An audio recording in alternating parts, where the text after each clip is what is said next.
Farmers today are facing rising costs, volatile markets, and extreme weather. The Better Way to Farm podcast digs into strategies to help you take control of farm inputs and maximize profit so your farm can thrive for generations. Remember to take advantage of our free resources at abetterwaytofarm.com. Now, from America's Heartland, here's your host.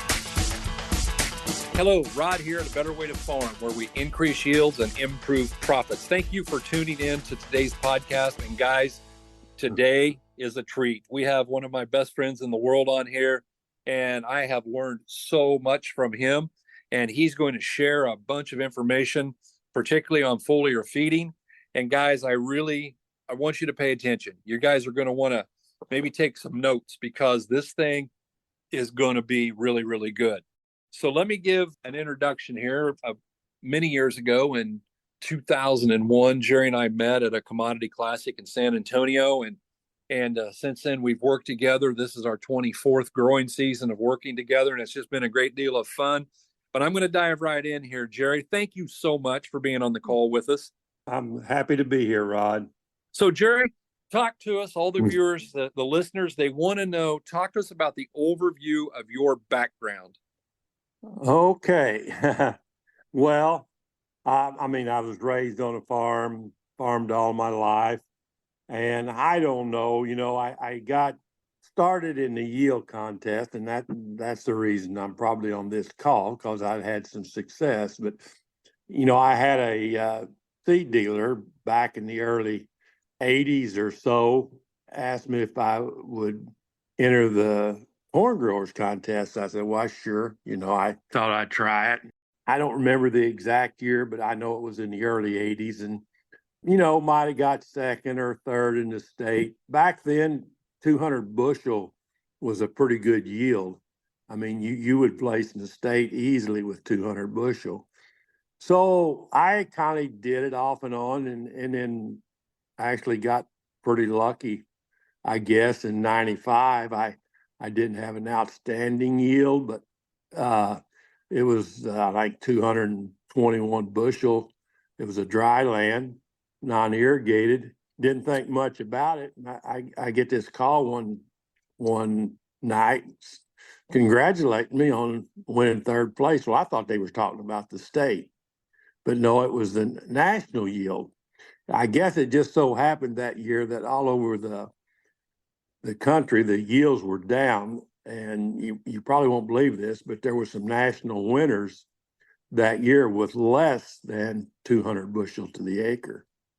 Now, if you don't get way up there in the 300s, you don't even have a chance for a national. But that was the case back then. I said, wow, boy, this is kind of neat. We got a trip, I think, to Phoenix, Arizona. It was really nice and everything taken care of. And so next couple of years, I entered. I couldn't even place in the state, and but then I think it was 99. I did win another national award, and then in 2000 we had a commodity classic. It was in Orlando, Florida, and I actually went by the booth, the Better Way to Farm booth, and they were showing the Amplify product.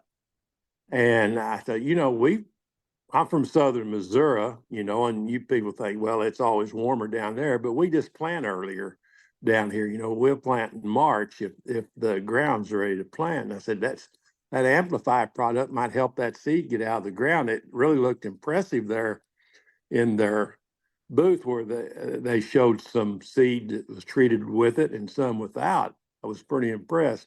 Well, I get back home and the weather's nice and I forget about it and I don't do anything. Well, when the results came out that year for the National Corn Growers Contest, I missed out on a national win by 1 bushel. And now, to give you a little bit of history about that product, since 2001, I've used it every year on all of my corn, unless I've got a test plot where we had some with and some without, just to test it. And I think the lowest I'd ever seen yield increase was 3 bushels, and the highest was like 12. So if I just used that year, I would have had another national win. But anyway, I did it. And we go back the next year to the Commodity Classic, which was in San Antonio, Texas. And I go back by the booth that year, and I'm really interested. And I talked to Rod here and told him I was interested. And he came down after the Commodity Classic, and he got me set up to start. But I would be honest with you, I was just wanting to use the one product. That was what I was really interested in using. And we talked about it. He talked about other products and the fertilizer and everything. So actually in 2001 was my first year using the products that they have. So I've been using them every year since then. And I could go on and tell you story after story after story with some of the products that I've used. I'll just give you a couple of highlights. So I started using them in 2001. I did win a national award in 2001. And in 2002, I won 2 national awards. I'd never done any foliar feeding, but I found out how I should do it and what products I should use when I foliar feed, and the timing, the growth stages of the crop, when I should use them. So in 2003 was the first year I started foliar feeding. And I remember I didn't even have my own sprayer where I could go out and apply the product. I had to rely on my local fertilizer dealer. They had a spraying service, and I got them to come out and do that first foliar feed, which is around a V3 growth stage on corn, V3 to V5.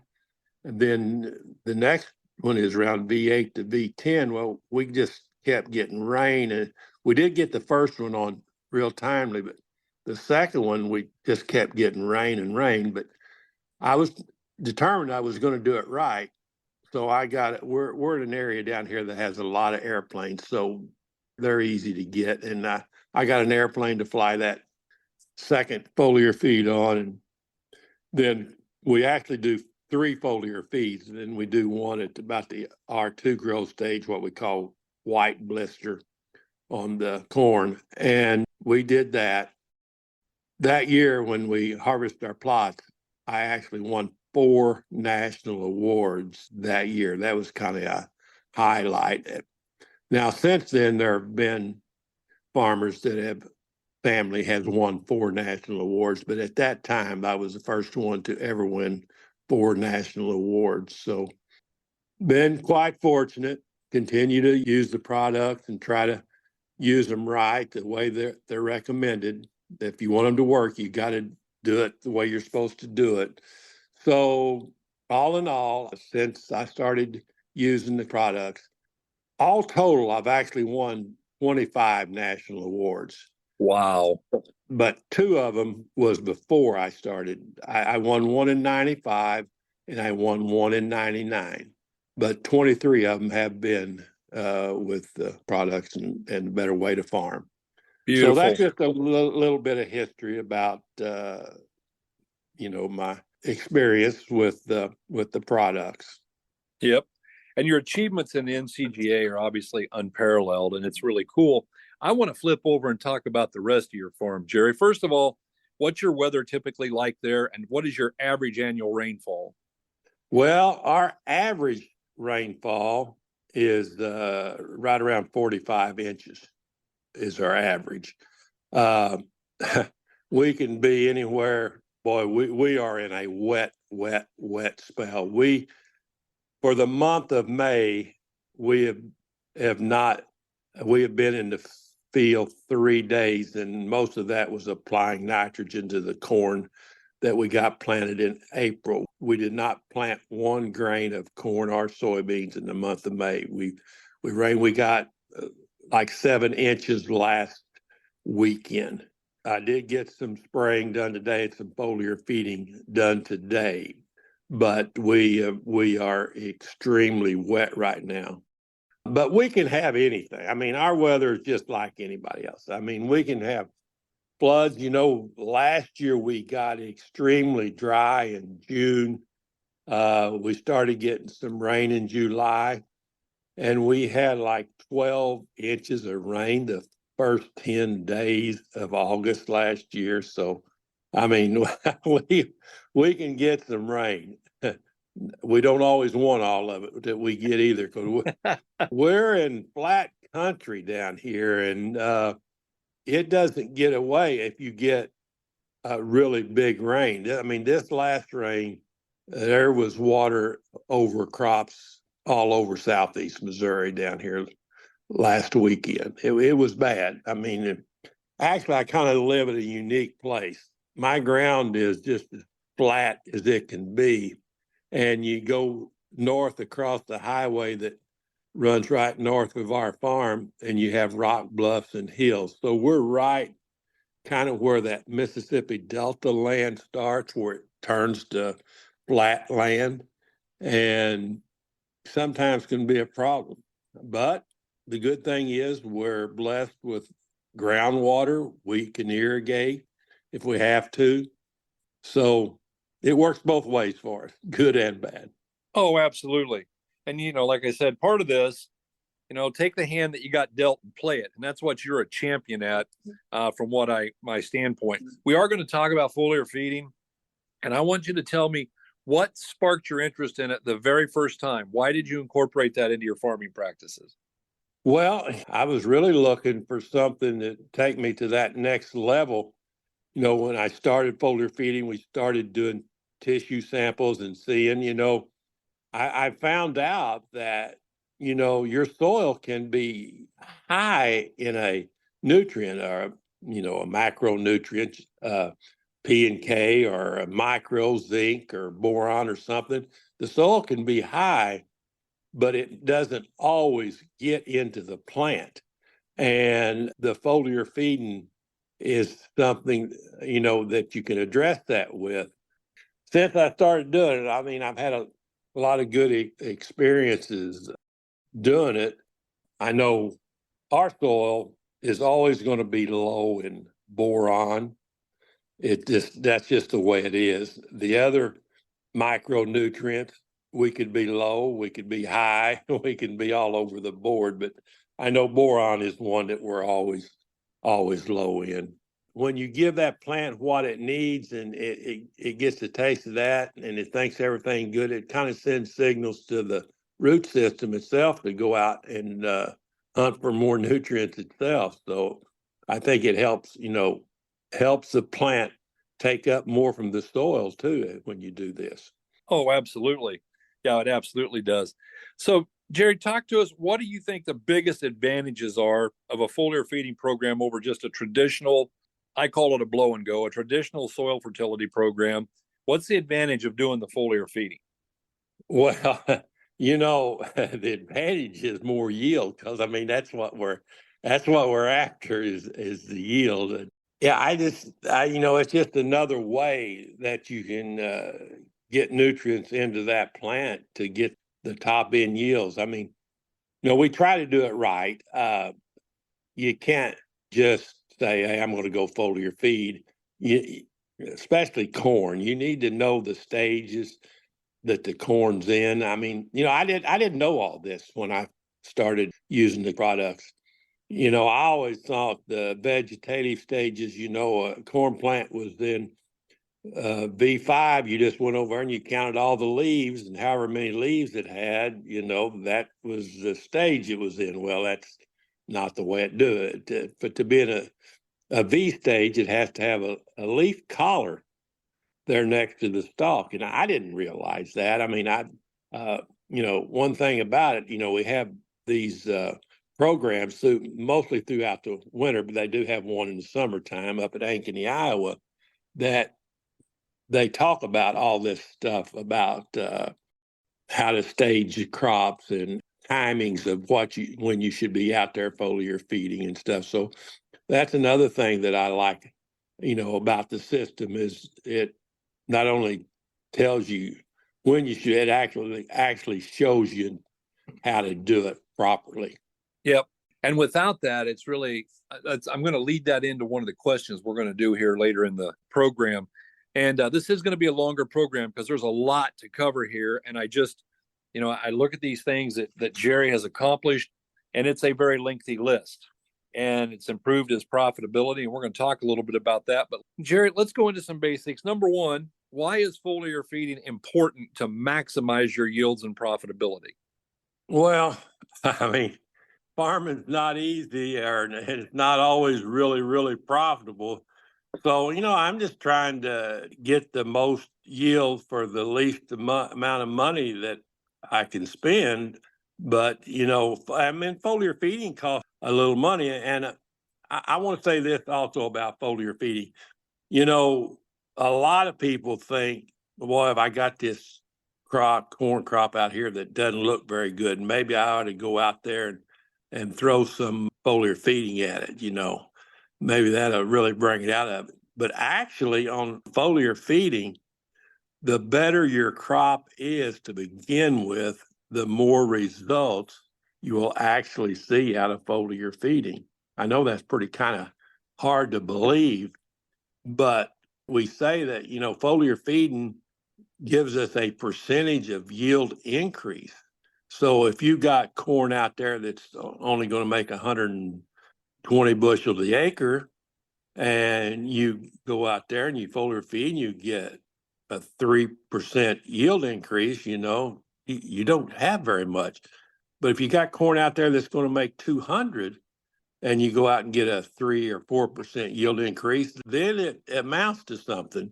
So, I had kind of learned that too, that, the better it is to start out with, the more results you're going to see from foliar feeding. Now, having said that, corn, we got 3 different stages that we foliar feed. I will foliar feed all of my corn the first time, that very first foliar feed window, that V3 to V5. And then I might only foliar feed half of my corn on that second foliar feed timing, that V8, V10 growth stage. And then my top 25% is what I would go out and foliar feed that third time, because that's where we're really going to get the most yield, is on that top 25% of our corn that's got the potential for the highest yield. Absolutely. So that's kind of how I look at it. It's funny, Jerry, because it's like I didn't send you a script, but you're working off of it, because we talked about one of the things Karen had said to ask was, do you only do your contest acres, which is not true. You do 100% of your corn acres, correct? Yes. Okay. The first time. Yes. And then the second time you take the best 50%, hit them Usually again. usually take around 50% of the second time. Yes. And then you take about 50% of that, or 25% of the total. Okay. And growth stages, we want to be clear on the growth stages. First one's V3 to V5. Second one is V8, V10. Third one is at R2. So we've got that down. And guys, I'm going to put a plug in here. If you'd like to reach out to Karen, you can go to A Better Way to Farm on Facebook and let her know through a message that you'd like to get the free ebook, because we have an ebook that you can get, that you can download and really get a lot of this information at your fingertips so you can do this correctly. Jerry, let's talk about the application techniques. For instance, what is your optimal spray volume and spray pressure? Well, Rod, I got news for you. I got new tips this year. Attaboy. I got some stainless steel cone tips. You want high pressure when you foliar feed. You want to get just as fine a mist as you can. So our goal is to try to be a minimum of 70 pound of pressure. Before, I didn't have small enough tips, and I could about 8 gallons to the acre total volume was, to get that much pressure at was about as low a volume as I can go. But now I told you I'd got new tips this year. So I was spraying today, and I was running 6.5 gallon total volume, and I didn't have to run 20 mile an hour to get my pressure either. I could run about 11 mile an hour of course, that's not very fast. Most of these guys like to spray 15. I don't Right. like to go quite that fast. Now we're down in that 6, and I could go even a little lower if I wanted to. I would just have to drive faster to get the pressure up. Sure. But right now I've got a 4730 John Deere sprayer and 90-foot booms, and that's what we do now. Today, like I say, I was running 6.5 gallon to the acre. Now I was actually spraying some beans today doing foliar feeding, but now you don't have to use a lot of fertilizer. We just like to add a little fertilizer. It seems starter fertilizer, whatever you're using for a starter, that's the same thing we'd use for foliar feeding. Now, I say that now, and if you're using like a 1034 or something like that for a starter, you wouldn't want to foliar feed with that. It'd be too hot, too much nitrogen there. It'd be too hot. But like a 31818, 9189, or we have them that has a little sulfur in them, and it's not exactly that analysis. But we only run a gallon to the acre when we're foliar feeding, plus micronutrients, whatever we need. Usually we might have a little boron in there, little zinc. Magnesium is one that we use more of now. Used to we didn't, but we found out that we were needing it.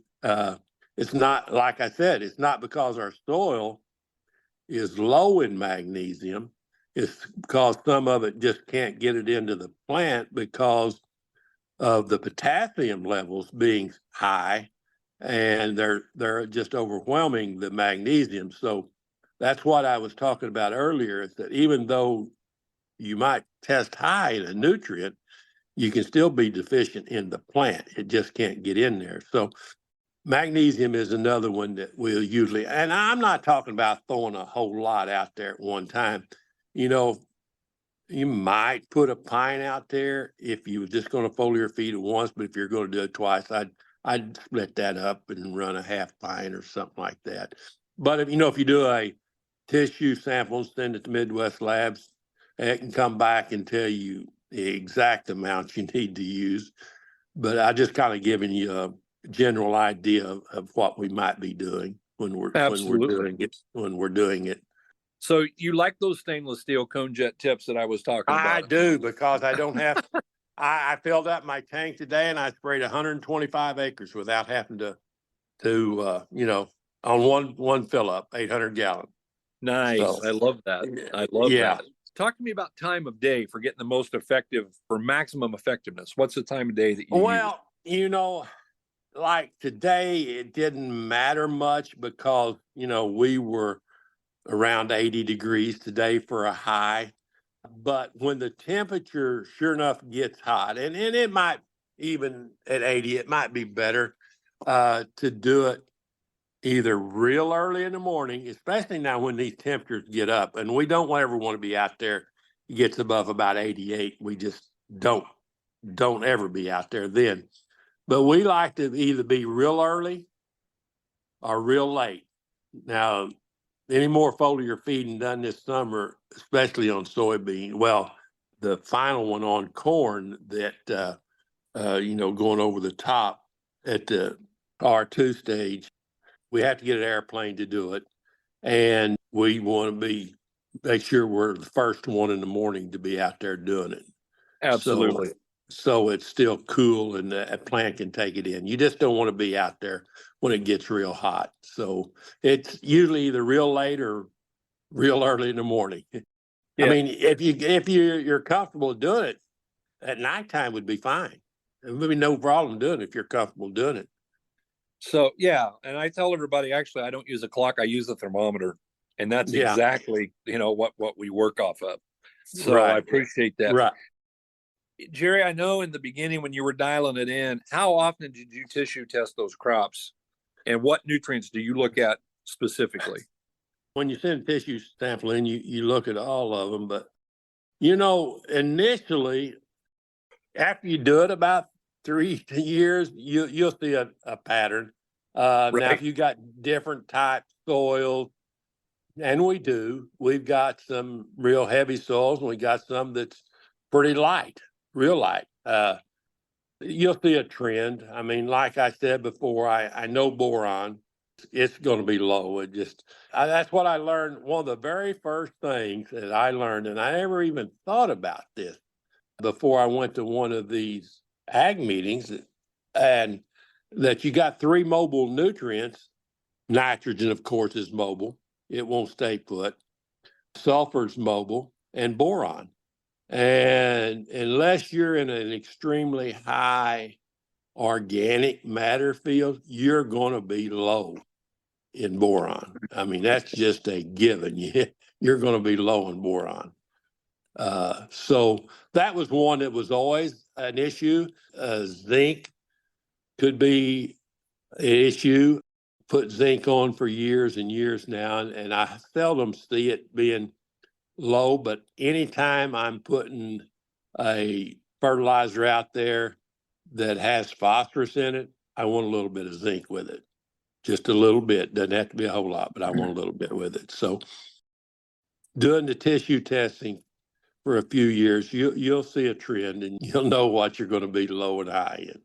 Oh, absolutely. And that is correct. So that's why I said when you started, Jerry, are you using a drone in here, or is your program all ground rigs and airplanes? Well, I haven't used a drone to do a foliar feed. I did use a drone last year to do some fungicide on some soybeans. It was the first year. They are starting to be a little plentiful down here. You could probably tell me a lot more than I know about drones, right? I think they'd be an excellent way to do foliar feeding. I don't know if it's economical or not to use a drone. They can't carry a very high volume. And then when you're using fertilizer, I know it's going to weigh a lot more than water. I don't know. You probably have some guys that are doing it, though, don't you, Rod? We do. I'll probably try and do a future podcast here and have like Chris and Brian, some of my buddies that are, I don't know, Brian sprayed 6,000 or 7,000 acres last year. Chris probably 3,000, 3,500. And they're doing a lot of fungicide work and a lot of foliar feeding because they just put on 2 gallons to the acre. So if a person's putting on 2 gallon fertilizer, that's it. Or if they want a gallon of fertilizer, gallon of water. And of course, the micronutrients I really want to hammer on that, Jerry, because I feel like, would you agree with me that the micronutrients could conceivably be as important as the NPK or even more? Oh, probably more important. Probably more. The only reason they call them micro is because they're needed in such small amounts. Doesn't mean that they're not needed at all. It's just that they're called micro because it doesn't take a very large amount for what the plant needs. But absolutely, if you have a shortage of micro out there, it's going to really hurt your yield. It sure is. Yeah. And I will say this, though, I get guys that say, well, I just want to foliar feed the micro. And I noticed you said you put a gallon of fertilizer on every time. We know that those micronutrients go into that plant better in the presence of a complete NPK fertilizer. Right. And so that's the reason, even if you don't necessarily need P or K, we still use a gallon just as a carrier, right? Right. That is absolutely right. When I said I was running 6.5 gallons per acre, I was using 1 gallon of fertilizer, and some micros, but the rest of it mostly was just water, to get my 6.5. Right on. But total volume, I was 6.5 gallons. All right. How important do you think a good adjuvant is when you're foliar feeding? Well, I didn't talk about it, never said a thing about it, but we do have a product called Rainfast that helps get that foliar feed into the plant. It just makes the water a lot wetter, and it will, I don't know if I should say absorb or whatever, but it just gets it into the plant. Now that's a product, so boy, I don't add another product, but we're talking about one of this particular product. It's 1 ounce when you're foliar feeding.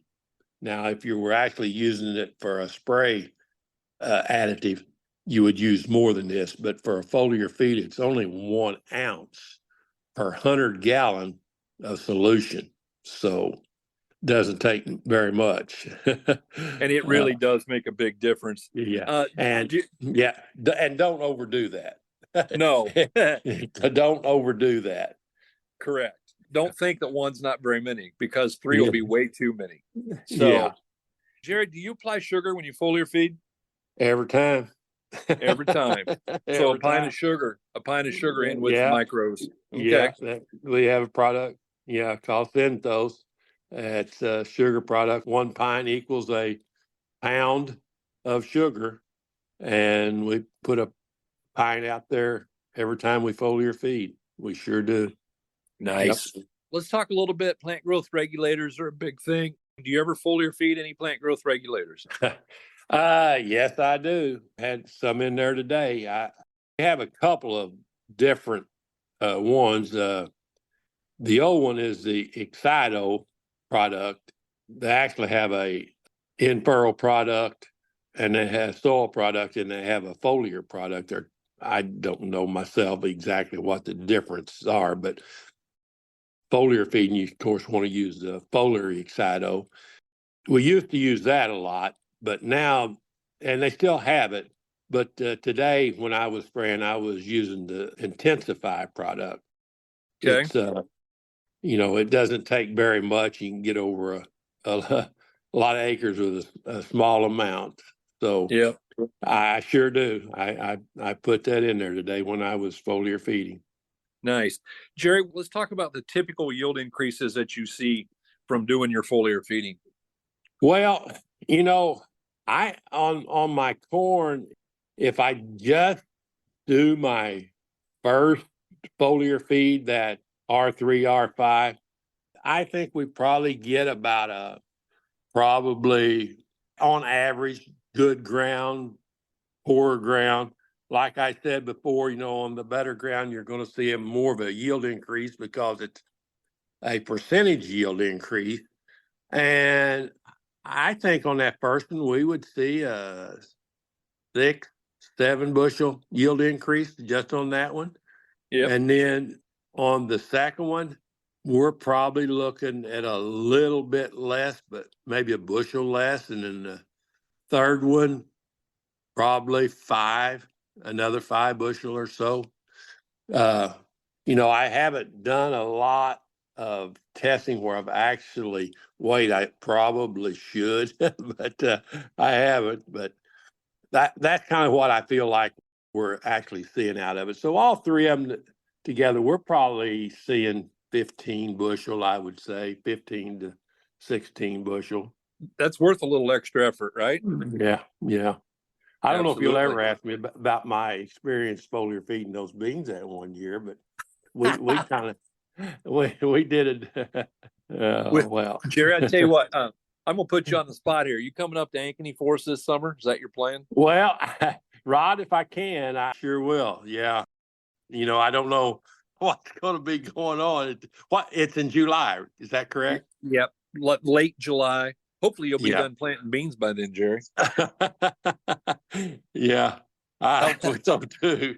So no, the deal is I'm going to save that story because guys can come to that fundamentals of agronomy program. They can meet you, they can ask you questions, and we'll go into that.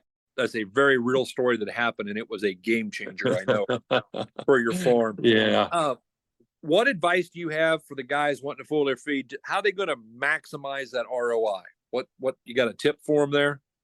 Well, you gotta kind of go with the book and do it. If I'd never done it, I'd definitely take some tissue samples. Iowa State or something, they have a booklet that puts out a thing that shows you the different stages of the crops of corn and beans and how to stage. You got to know how to do it and when to do it. If you want to maximize it, you got to do it right. I mean, you can't just go out there when you feel like it or when sometimes the weather doesn't cooperate, and all that. But if you want to really maximize you got to do it right. I mean, you got to go by the book and pay attention to detail.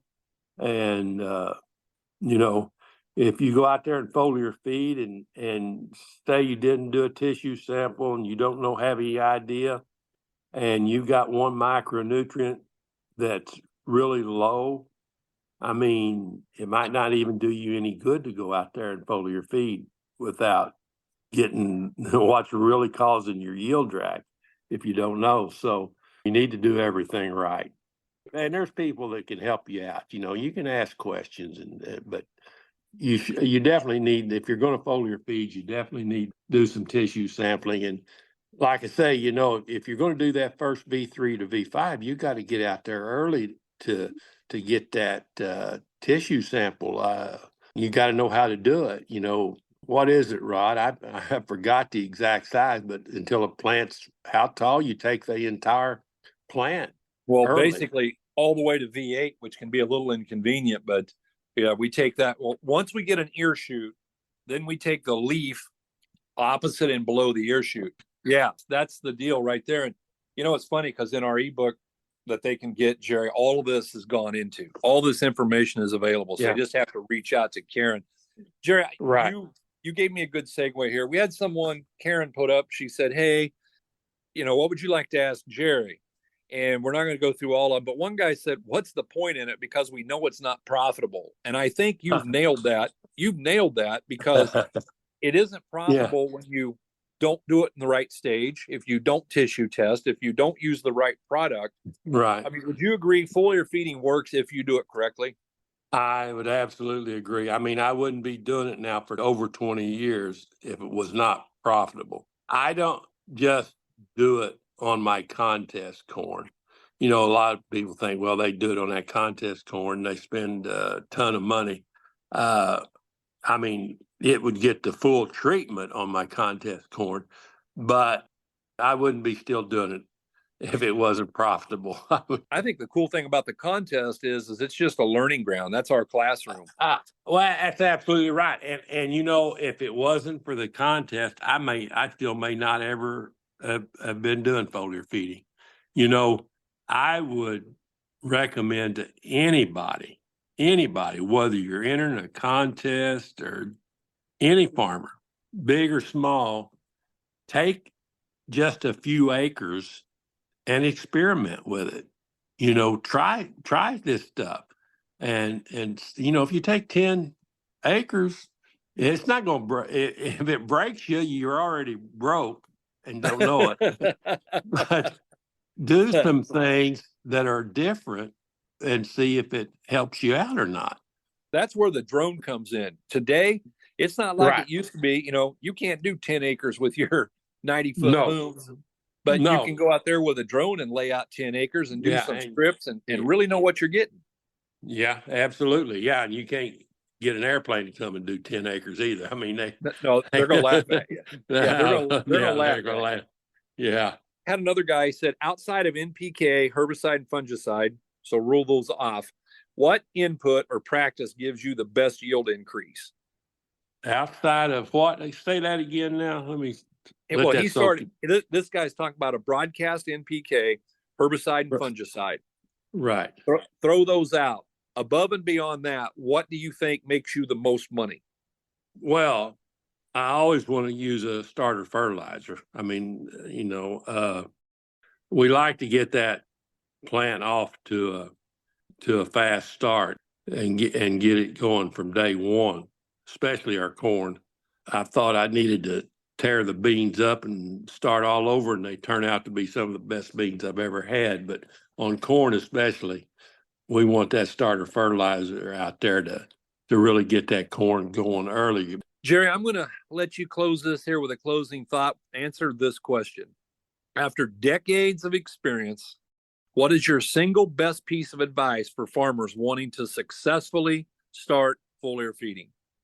Well, I would try to find someone like myself that has had a lot of experience doing it and find out how they do it, when they do it, the amounts that they use, and try to kind of, get it down to, what, if you just go out there blind, you don't know where to start, it might not do you any good. But I would really want to find out how you're supposed to do it. I mean, we've talked about a lot of the things, the high pressure. We really want high pressure.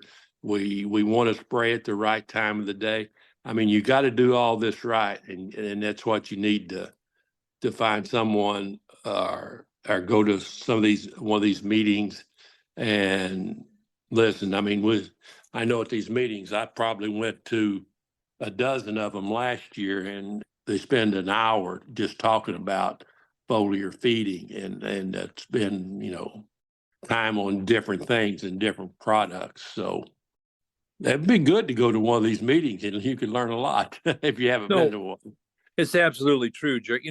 Throughout my life, my grandfather many years ago, back when I was a teenager, and he cautioned me on listening. He said, "Don't listen to the people that say it won't work, because they've already proven that they can't do it. But go find the guy that's successful." What I figured out, Jerry, is those of you, like guys like yourself, that are out making it happen, you ain't talking to the people that are failing at it. And I got to decide who I'm going to talk to, and that's it. So, Jerry, I appreciate your time.